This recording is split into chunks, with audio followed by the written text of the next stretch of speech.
Львы, приветствую вас. Меня зовут Ева Лехцер, вы на моем канале. И для вас я снимаю ваш второй прогноз на 2024 год. Для вас этот год будет очень знаковым, очень значимым. Не потому, что это просто высокосный год или год дракона, а это будет период, который вам принесет феноменальные перемены. Какого плана, в каком формате мы сейчас посмотрим. Но прежде чем мы приступим к раскладу по прогностике, буду работать я своим авторским методом, сделаю небольшую ремарку.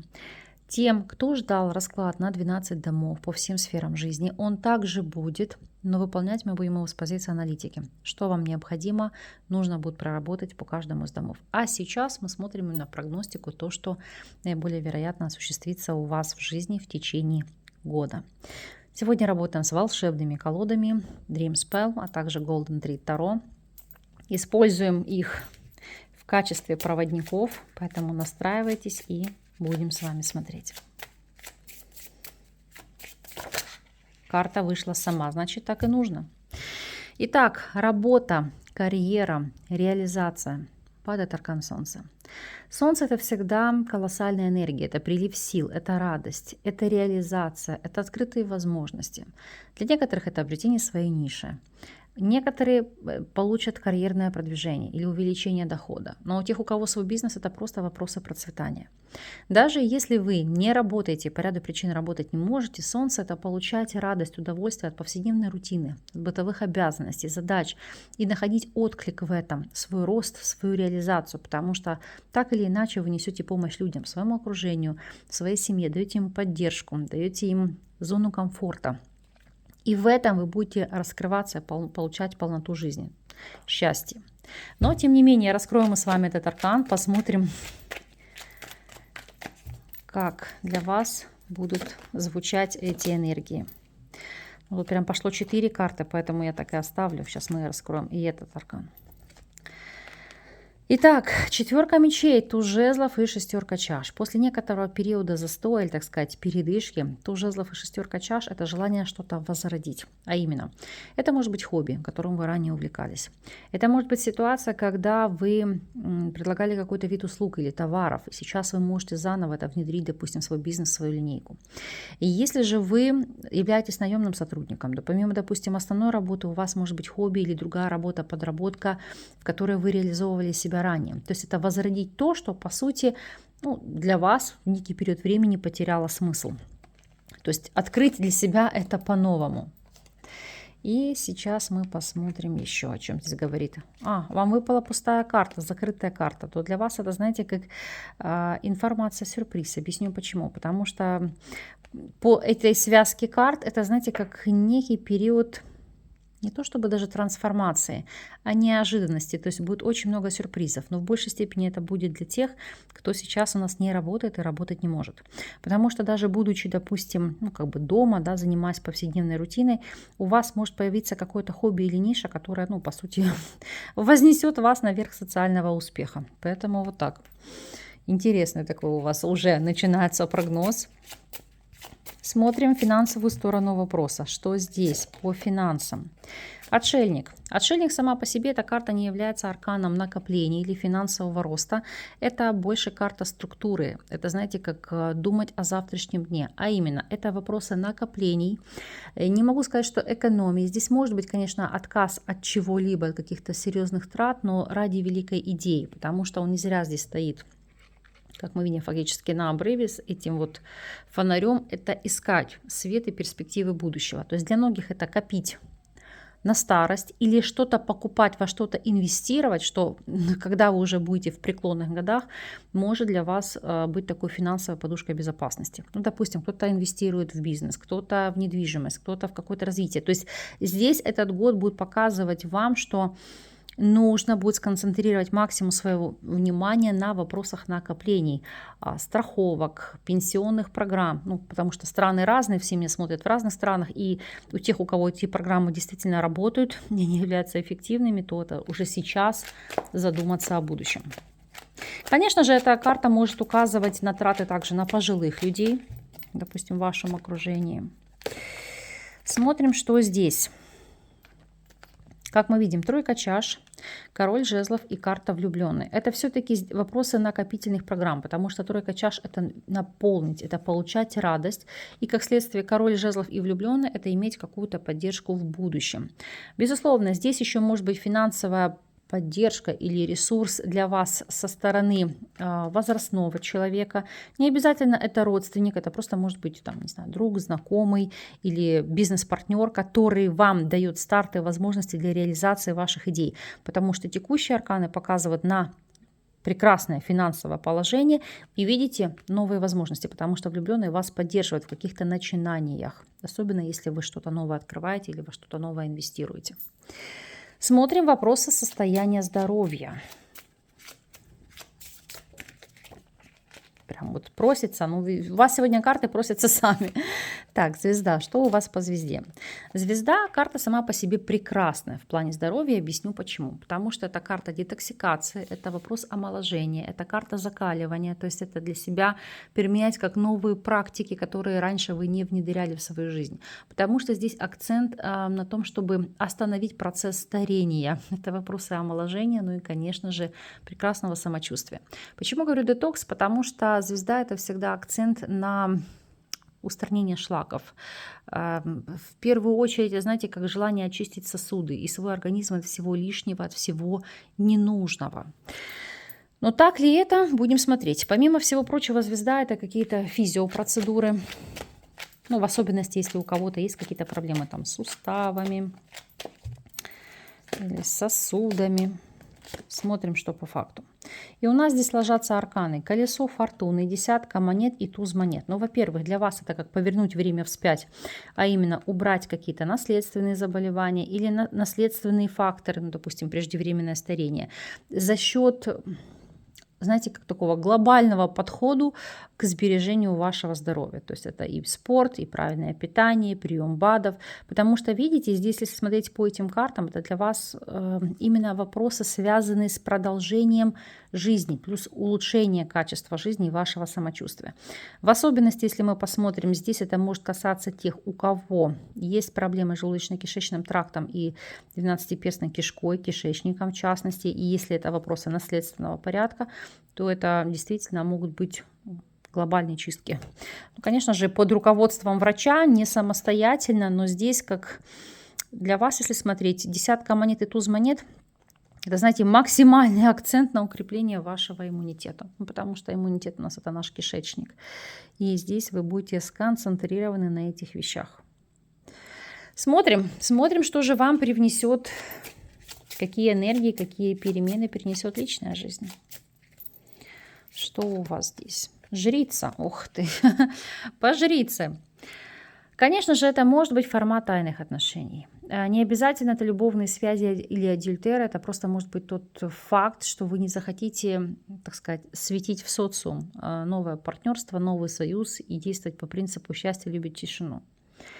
В некоторых случаях это, безусловно, может быть карта отречения, карта аскезы, но на моей практике это фактически были единичные случаи, чтобы люди, знаете, так сказать, бросили все и ушли там в паломничество или в монастырь. Хотя у каждого своя потребность души, и аркан может говорить о разных событиях.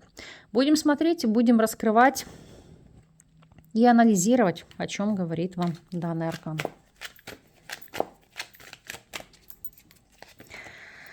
Умеренность, паж жезлов и падает карта дурак. Дно колоды у нас ложится восьмерка мечей. Ограничения. В чем ограничения? Будем разбираться. Умеренность – это сохранение баланса в вашей жизни. В первую очередь эмоционального плана. Паж жезлов и дурак – это в какой-то степени гармонизировать свои страсти или свои влечения, потому что здесь по этим картам это может быть тяга к новому человеку, увлечение. То есть если вы свободны, это, конечно же, здесь может быть, ну как, хорошо, хотя дно колоды восьмерка мечей, я хочу прояснить почему, что здесь такое. Так, для тех, кто у нас свободен, падает аркан дьявол. Сейчас буду объяснять. То есть это когда вы знакомитесь с новым человеком и четко понимаете, блин, только не он или только не она, потому что вы уже понимаете, чем для вас это чревато. То есть вы осознаете, что этот человек вас переживет и выплюнет. Это фактически все те факторы, которые, не то чтобы вы не хотели видеть в человеке, а по ситуации Ну, когда вы понимаете, что человек может просто, ну, не то чтобы сломать вашу жизнь, а кардинальным образом ее изменить, поменять. Поэтому жрица — это пытаться, ну, не то чтобы даже скрывать эмоции в себе, не признаваться в этих эмоциях, а пытаться от этого всячески закрыться. Ну, по десятке чаш вряд ли вам это удастся. Десятка чаш — это все равно быть в отношениях. Я сейчас хочу только прояснить один момент. Если здесь перспективы любовных треугольников. По тройке жезлов это может быть знакомство с человеком, который не свободен. Уж простите, но я доношу информацию как есть. Поэтому здесь и формат скрытых отношений, поэтому это, знаете, как и ломка самих себя, попытки от этого отказаться. Но будем смотреть, в каком ключе будет развиваться эта ситуация. Анализируем. Блин, у вас сегодня арканы, повторюсь, у меня ни на одного из знаков зодиака не прыгают карты, как на вас. С точки зрения любовного треугольника, двойка мечей. Двойка мечей — это пролить ситуацию и осознать, понять, с кем вам нужно остаться. Почему? Потому что дно колоды десятка мечей. Однозначно отсекать все ненужное и оставлять только те связи, которые вам дают стабильность, покой и зону комфорта. Если вы понимаете, что, допустим, отношения не сулят вам ничего стабильного, это, в принципе, их отсекать и уходить уже в новый союз. В этом контексте это как раз проработать карму вот этих тайных или сокрытых отношений, то есть и идти в новое, легкое и для вас стабильное, то есть прислушиваться к себе. Вот, кстати, для тех, у кого в любовных треугольниках, видите, здесь арканы идут в позитивном ключе, потому что вы меняетесь в лучшую сторону и отсекаете все ненужное. Смотрим ситуацию для тех, кто у нас в стабильных союзах. То есть встречаются, сожительствуют, либо у вас есть семья и брак. По девятке чаш. У вас, конечно же, любовь, морковь, потому что это карта полноты жизни, это карта радости, эмоциональных и физических удовольствий. Но вопрос вот в чем. Девятка чаш очень часто сигнификатор любовников, любовниц. И по семерке мечей, ну, видите, то есть это будет ваш вопрос искушения, который вам нужно будет прорабатывать. То есть не вашего партнера или партнерши, а конкретно вас. Потому что здесь на повестке дня у вас есть вот эти вот перспективы загулов, увлечение кем-либо, ну и как следствие ситуации, когда вам срывает башню, знаете, как голова идет кругом. Ну, посмотрим. Хорошо. Анализируем по ситуации, что у вас идет по неожиданным событиям. Дьявол, ну кто бы сомневался, у вас тут четко идет контекст вот именно искушений, проработки ваших пороков, грехов, сознания, потому что здесь это будет колоссальная внутренняя борьба с самими собой. Конечно, дьявол может указывать в положительном ключе, как одержимость работы, любимым делом, увлечение чем-то, но также эта карта сулит какие-то обязательства. Раскрываем ее для вас. О чем вам здесь вещает дьявол?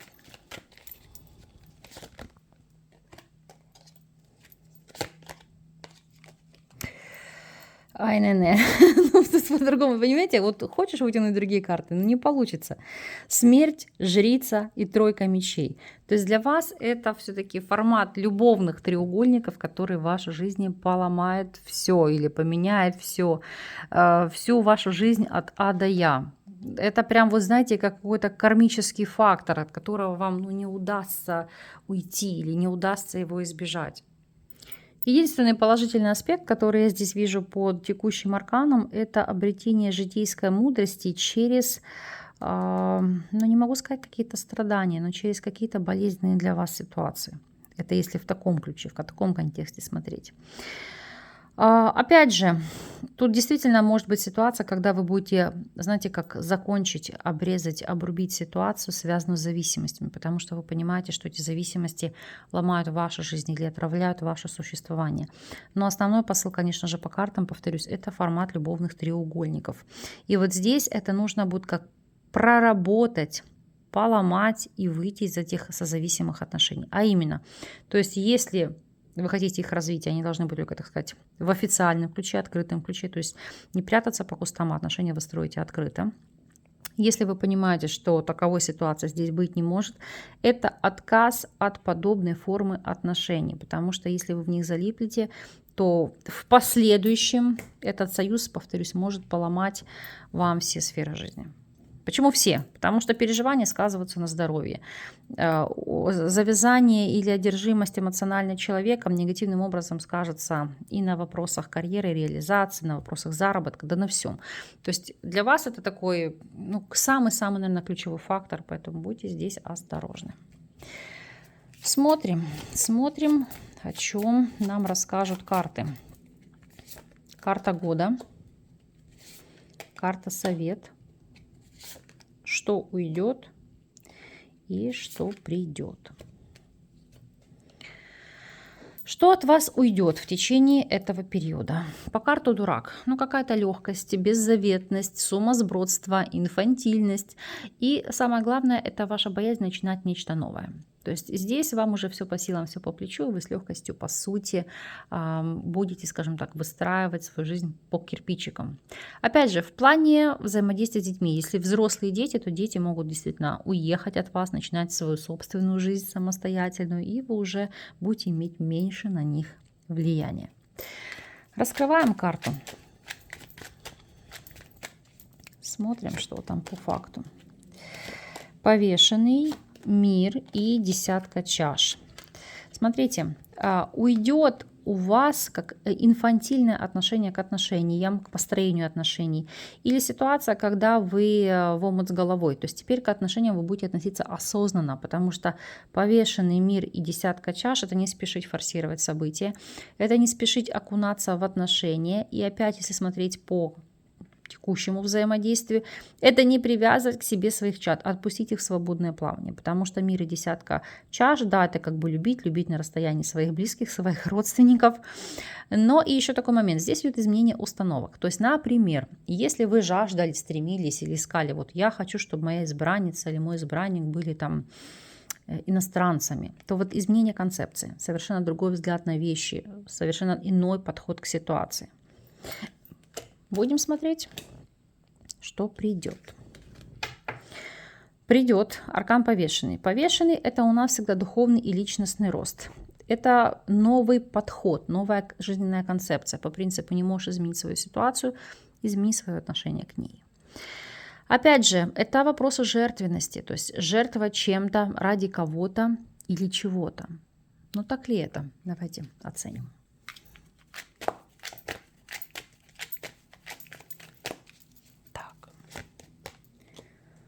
Двойка монет, семерка мечей и туз мечей.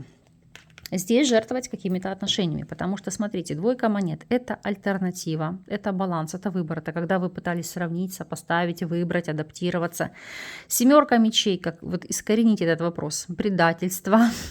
И видите, туз мечей — это обрубить. То есть, по сути, кто-то из вас будет определяться со своим выбором и ставить точку в тех отношениях, которые для него не конструктивны. Если не брать именно в формате, в контексте отношений, о чем здесь идут арканы? То есть это отказ от каких-то лжеценностей, лжеустановок, от неправильного, на ваш взгляд, образа жизни, потому что здесь надоело вам под кого-то подстраиваться, адаптироваться, не то чтобы быть услужливыми, нет, помогать, хотя люди, допустим, не требовали вашей помощи. То есть это, по сути, пересмотреть свои взгляды на свое поведение, на вашу реализацию в социуме. Смотрим карту года. Суд. По суду. Это кардинальные перемены, знаковые перемены, потому что это не только возрождение, но это в некой степени и перерождение. Суд у нас всегда указывает на какие-то глобальные процессы. У кого-то создание новой ячейки общества, у кого-то идет трансформация и уход на новую работу. Опять же, это карта перерождения вас, как личности, как индивидуума. Смотрим, как раскроется для вас эта карта года. Что вы здесь будете восстанавливать и перерождать. Королева мечей, двойка жезлов и пятерка мечей. Здесь, если смотреть и анализировать по этим картам, во-первых, у вас может быть ситуация альтернативного построения взаимоотношений, женщина воздушной стихии, весы-близнецы или водолей, с которой ранее отношения были завершены, и причем завершены на очень негативной ноте. Сейчас объясню. То есть это может быть подруга, это может быть родственница, с которой вы там длительный период не общались, не коммуницировали. И еще по этим картам, поскольку это карта года, у некоторых из вас это могут идти все-таки судебные процессы. Почему? Потому что самостоятельно с кем-то о чем-то договориться не удастся, поэтому королева мечей — это прибегать к помощи юриста, нотариуса, адвоката. Двойка жезлов и пятерка мечей — это искать альтернативные пути решения этих острых ситуаций. Когда вы не можете с кем-то договориться о мировом соглашении, то есть придется это делать в рамках правового поля. Смотрим совет по умеренности. Совет — это, знаете, как баланс везде и во всем. Внутренняя зона комфорта для вас превыше всего. И комфорт и баланс должен быть во всех нишах. Работа, карьера, финансы, здоровье, личная жизнь и просто событийный ряд. То есть не перегибайте, не живите на максималках. Живите в состоянии уравновешенной, не могу сказать зоны покоя, но зоны комфорта. Когда вы не выполняете какие-то задачи, как загнанная лошадь, не бежите впереди планеты всей. И как следствие, если смотреть по этому аркану, это акцент все-таки на себя, на свое внутреннее состояние. Смотрим, что у вас здесь по факту.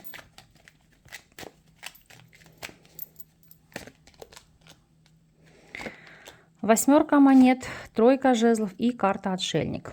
Здесь будет активная работа над собой, над тем, чтобы научить себя пребывать в состоянии, не могу сказать, что одиночества, осознанная самоизоляция, когда вам нужно время на том, чтобы подумать, поразмыслить, привести свои эмоции и чувства в порядок, привести свои мысли в порядок. Более того, это процессы, связанные с уединением, допустим, по работе, когда вам нужно выполнять какую-то работу, какие-либо задачи, но желательно в одиночестве, чтобы вас никто не отвлекал и вам не мешал. И это серьезная работа над своим сознанием, потому что тройка жезлов и отшельник — это такие кардинальные процессы изменения духовного сознания через эзотерику, через какие-либо практики, через осмысление того, что происходит в вашей жизни, то есть закон причинно-следственных связей. Поэтому здесь как акцент, как рекомендация, больше покоя, больше уединения. У кого-то, возможно, активная работа с психологом для того, чтобы обрести состояние внутреннего покоя и гармонии. То есть для вас это такое основное, ключевое, что будет требовать вашего внимания. Год у вас непростой.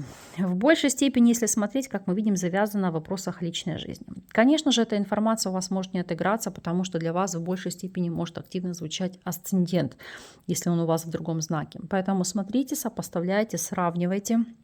Но мы помним, предупрежден значит вооружен, а самое главное, вы, значит, сможете скорректировать свою жизнь в нужном для вас направлении. Я же, в свою очередь, искренне от всей души вам желаю года благодатного, плодотворного, комфортного, чтобы исполнялись все ваши мечты и желания, чтобы вы были здоровы, счастливы и благополучны. Массы жизни в каждом вашем дне, ярких эмоций и событий, и пусть год дракона для вас станет очень знаковым в позитивном ключе. Благодарю вас за то, что остаетесь со мной. С вами не прощаюсь. До новых встреч.